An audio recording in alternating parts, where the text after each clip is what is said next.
Yes, I see that Osho was an idiot, and I see that all of those people who lived here on this earth and tried to uplift consciousness of fellow human beings were completely crazy, man.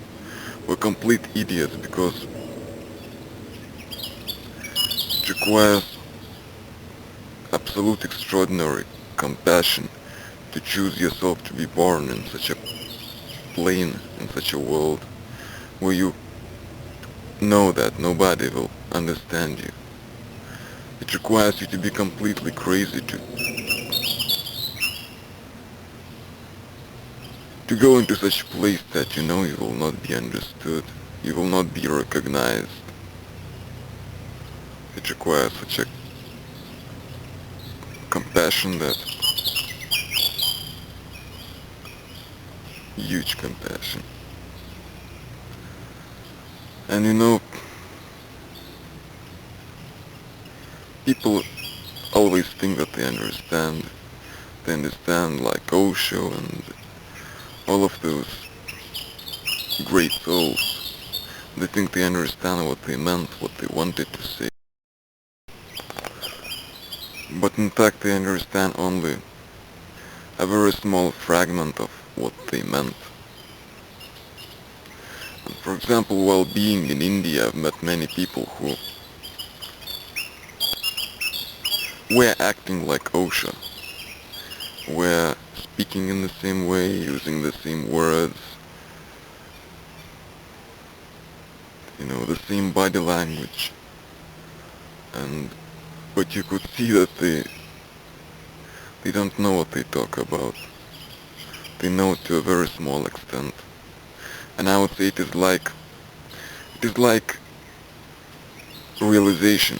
It's like it's like a history book.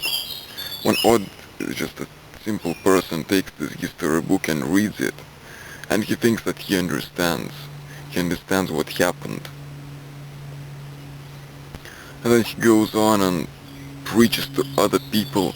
This happened, and this happened, and this happened, I know everything. But the real realization is to have all of this experience, not as history, not as knowledge, but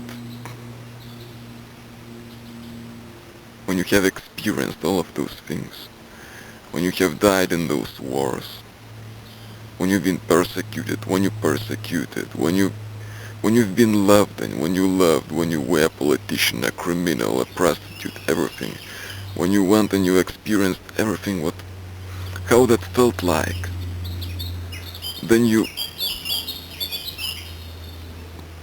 can say that you know this history, you know those things that happened, but not when you read a book and you know it's knowledge and you think, I know everything. And the same is with those folks that pretend they understand what Osho meant or Christ meant, or what whoever, you know. We always think that we understand, but I think if you truly want to know what this man meant, then you have to reach the total consciousness, the very same consciousness as that of him. Until then, you can understand just the fragment of his words. You cannot understand the one that is of greater seeing, realization as you call, than you.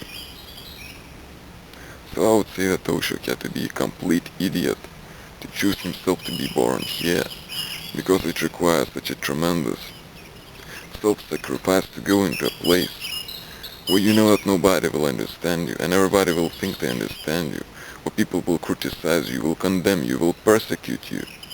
Nobody will ever recognize you, and you will never find the one who will see you the way you are.